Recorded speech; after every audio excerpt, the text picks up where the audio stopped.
ஓம் சாய்ராம். ஸ்ரீ சாயிபாபாவின் சாசனாமிருத திருமொழிகள் என்ற புத்தகத்தை பூஜ்ய ஸ்ரீ நரசிம்ம சுவாமிஜி அவர்கள் தொகுத்து வழங்கியுள்ளார்.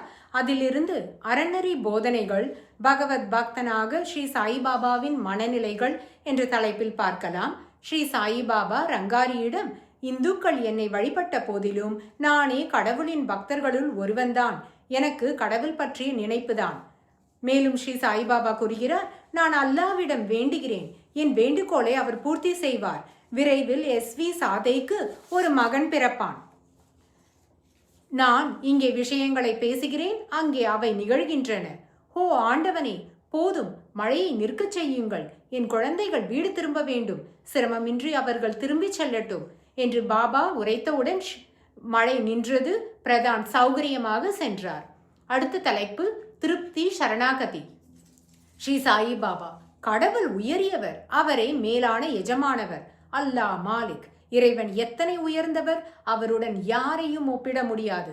அவர் படைக்கிறார், காக்கிறார், அழிக்கிறார். அவருடைய லீலை அறிவுக்கு எட்டாதது.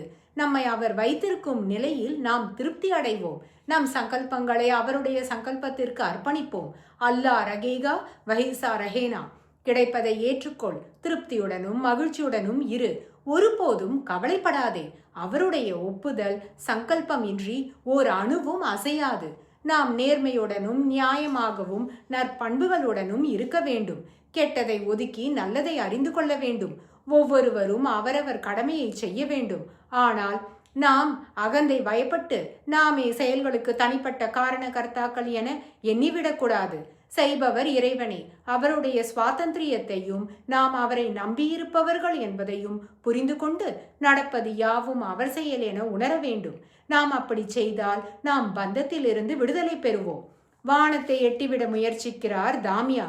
ஆண்டவன் அவருக்கு அளித்திருப்பதை கொண்டு அவர் திருப்தி அடையவில்லை. ஸ்ரீ சாயிபாபா மேலும் கூறுகிறார், உயிரினங்கள் அனைத்தையும் நேசி. யாருடனும் சண்டை செய்யாதே. பதிலடி கொடுக்காதே. யாரையும் இழிவாக பேசாதே.